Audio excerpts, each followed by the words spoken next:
If you are tempted to scroll away because this feels like just another story, please stop for a moment and listen with your whole heart, because what I am about to tell you is the quiet warning of a life that learned too slowly. The old woman begins, her voice soft as cloth but carrying the steady weight of years. I grew up believing that strength was in silence and that a busy hand was proof of a good life. So I sewed, I cooked, I walked miles with water on my head, and I smiled when people praised my work, never thinking to say the small things out loud. I married a kind man who loved in ways that were steady but silent like a river. And for many years I thought love could live in the background, that making the roof strong, the table full, and the bed warm would be enough.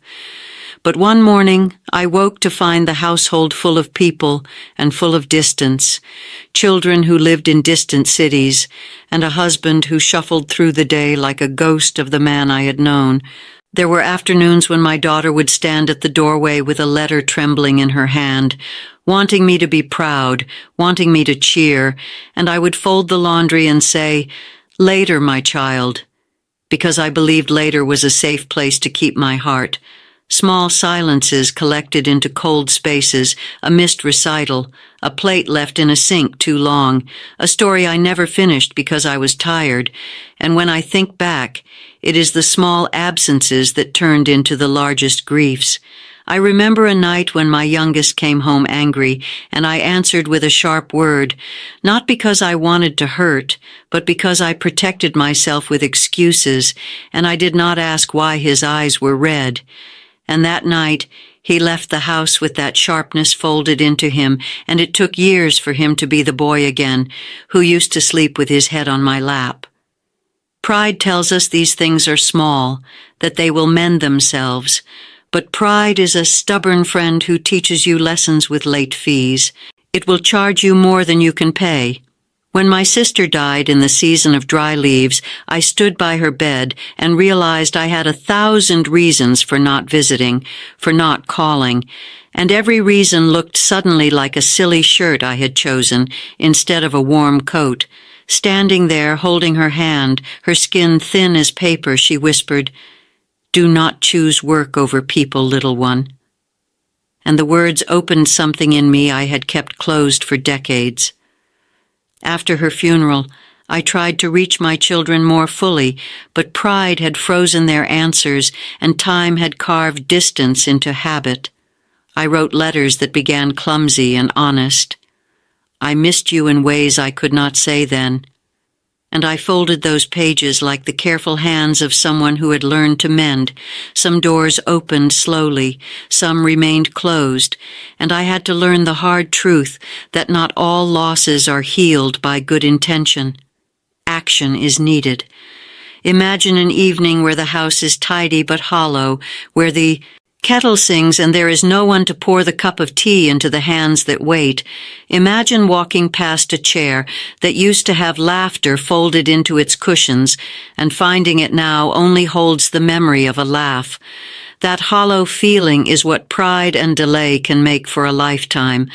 I have sat on my veranda watching the sun drop and thinking of the names of people I had not called, and I cried not because I was weak, but because I finally wanted to be brave enough to change. I learned small ways to be brave. I began to ring my children without a reason, simply to ask about their day and to listen to the silence at the other end. I sent parcels with handwritten notes that said, "I am sorry I was not there," and I knocked on a neighbor's door with a fresh loaf and an apology for an old argument. Some hands I held were warm again, some faces remained cautious, and some people never returned. And I will tell you plainly, that is part of life. We must act without promise of perfect repair, because even an attempt is better than a lifetime of regret. There is a day I remember like a small miracle. My eldest came back from the city with gray at his temples and a bag of small, useless gifts. But he sat down and said, "Mother, I heard you. I am sorry too." And we spoke like people learning a new language, the language of admitting faults and asking for help. And in that exchange, a room that had held years of quiet opened like a window. Healing is not always dramatic. Often it is ordinary. A bowl shared at midday, a story told twice so the younger ones can learn. A hand held at dusk, a laugh offered and received. Forgive early, my child, because holding on to anger is like wrapping hot coals and wondering why your hands burn. Apologize when your voice trembles, because waiting will make the tremble a fault line you cannot cross. Do not let the worry of whether you will be understood stop you from speaking. People will surprise you with mercy when you risk humility, and even if the reply is cold or late, you will have done what love asks of you. You will have tried.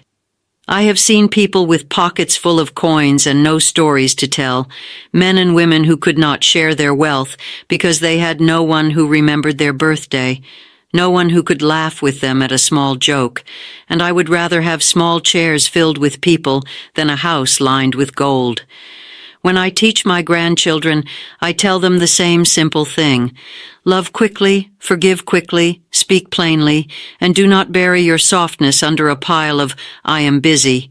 The world will demand your labor, yes, but it will not remind you that the labor of love must also be paid every day. If you feel a tightness now, a pull in the chest that is not weakness, it is an invitation, a small light telling you to act before the night comes. Call the person you have been avoiding, visit the friend who lives alone, knock on the door you have been too proud to approach, say the words, I am sorry and I love you, as if they were prayers, because sometimes they are the only prayer that matters. I say this not to frighten you, but to give you the gentle push that I myself needed so many years ago. If my words touch even a thread of memory in you, if they make your hands pause over your phone, then this old woman's story will have done its work. And if you want more stories that hold your hand through the small brave acts of life, please stay a little longer with us, subscribe to our channel, and let us learn together how to live without carrying too many regrets.